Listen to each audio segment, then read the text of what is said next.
Okay, I'm going to show you 5 different reasons and 3 diagrams that explain that Lubbock, Texas is getting a HAARP downburst of dry air. You can see this ring here. About 6 p.m. this storm was forming here at the edge of Lubbock County, and what do? They do a HAARP downburst. You can see this outflow boundary here. And they actually did the same type of downburst in this area here 4 times over the next 2 hours. And that's totally unnatural for a thunderstorm outflow boundary, which is just cold air rolling away from the base of the thunderstorm. A few minutes later, we have this. Here's another HAARP downburst right here on top of this storm. Notice it's moving towards Lubbock, so they do an attack on it. And a few minutes later, this develops. Sorry about that. There. We can see, even though they've done a HAARP downburst here, that roll cloud is actually triggering more storms, or kind of odd. Anyway, a few minutes later, we have this. And now this leading edge of the thunderstorm right here gets its own HAARP downburst. Next, I keep moving around. So this new leading edge thunderstorm gets its own downburst, and we see now off to the west here, this is an actual outflow boundary from these. Sorry, I'm going to unzoom here. Now these thunderstorms in New Mexico have dumped enough rain that there's cool air at the surface, and that starts rolling east. It's a gust front. It's like opening your refrigerator door and cold air spills out at your feet. And that's just a normal gust front outflow boundary from a thunderstorm. Notice it's not circular, and it doesn't have any particular shape. It's kind of losing its shape as it goes.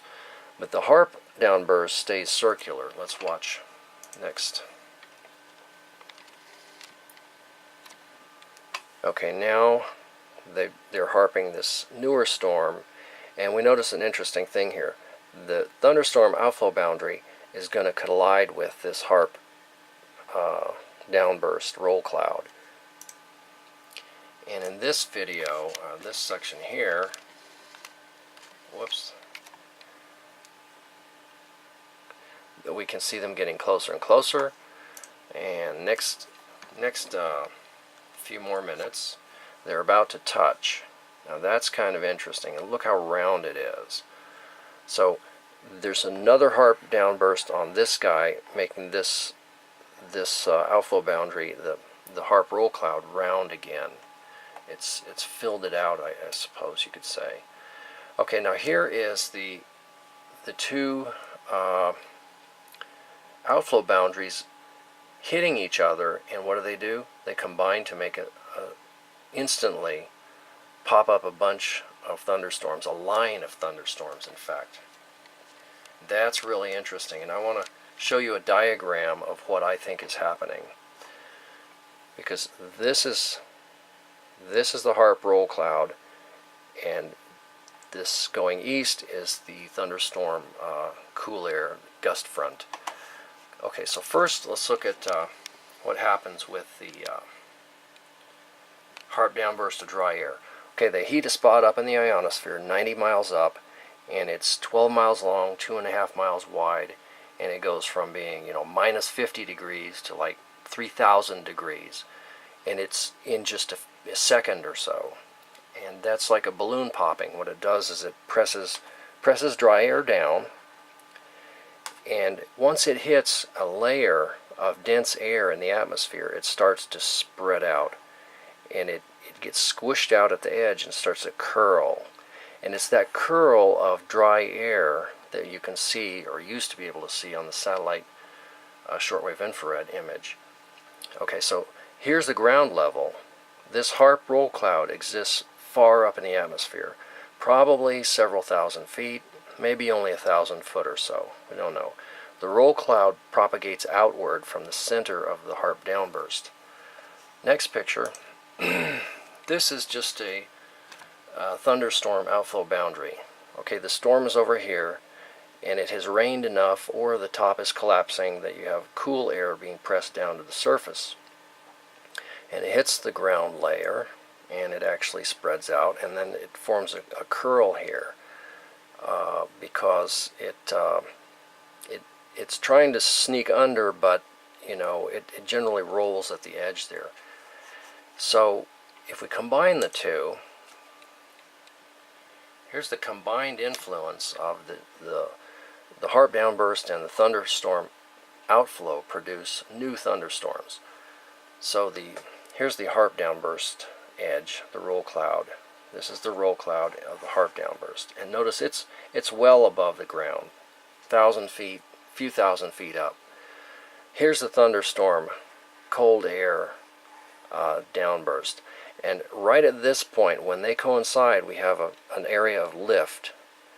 A strong area of lift, uplift, produces new thunderstorm. I think that's what happened in this image that we see right here. As those two combine, you have literally a line of brand new thunderstorms pop up because of that combined lift. And a few minutes after that, we have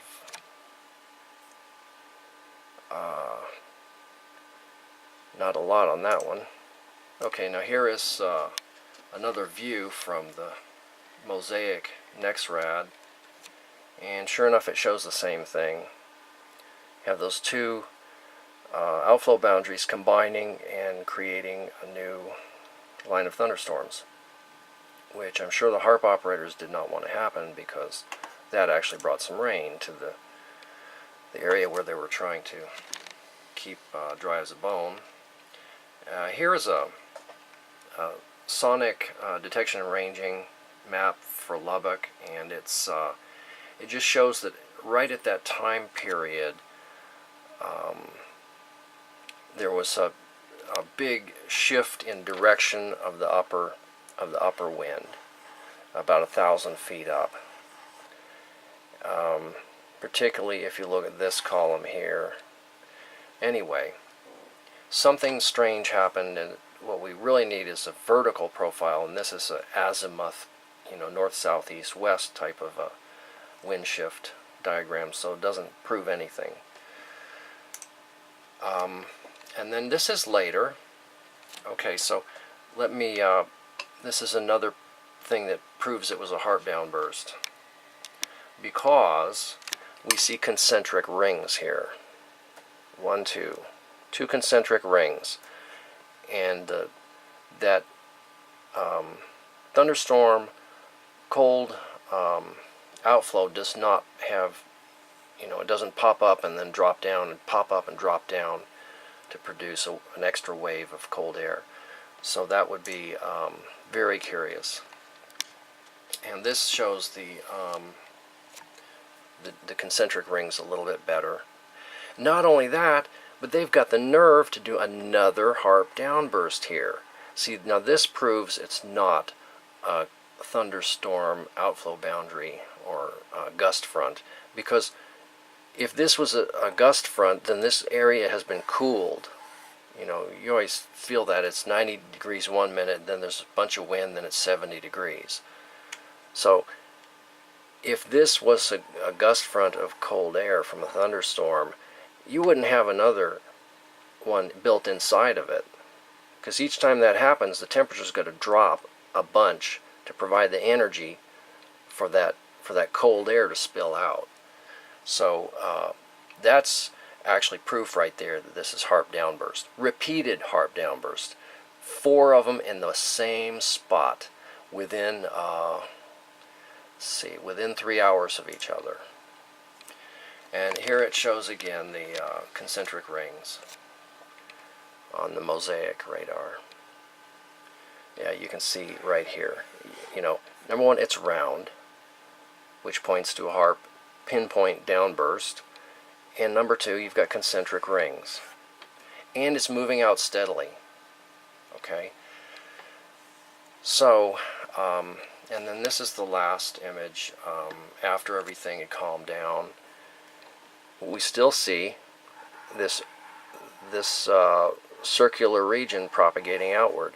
And again, that's the this roll cloud has a lot of inertia. I mean, this thing here, it's like a smoke ring, so it actually has the inertia to sustain itself because it's a self-contained cloud that keeps moving and moving outward. So there are 5 reasons that I believe all of those downbursts were HAARP downbursts. Number 1, there was an early downdraft inside Lubbock County.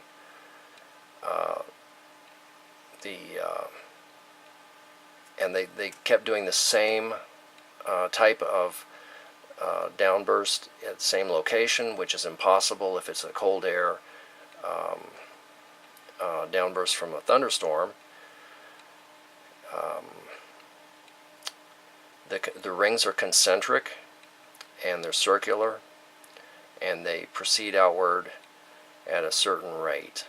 So all these things point to the fact that, you know, Lubbock, Texas is just the poster boy for being abused by this HAARP technology. And one last thing, let me show you the drought monitor map. And they've got this one little lobe here. This little lobe of extreme drought here is the area we're talking about. So they're working very hard to keep, for some reason, Lubbock, which is the center of the cotton growing area of West Texas, they have got it pinpointed, and they just beat up on it. Of course, the Panhandle's nowhere near as bad as California anymore, so, you know, I'm grieving for you guys in California. That's horrible. But get active, and I really think that you can shut that weather machine down in a short time. And a shout out to Dane Wigington, because he's the guy with the right approach. So be sure and check out geoengineeringwatch.org, and thanks for watching.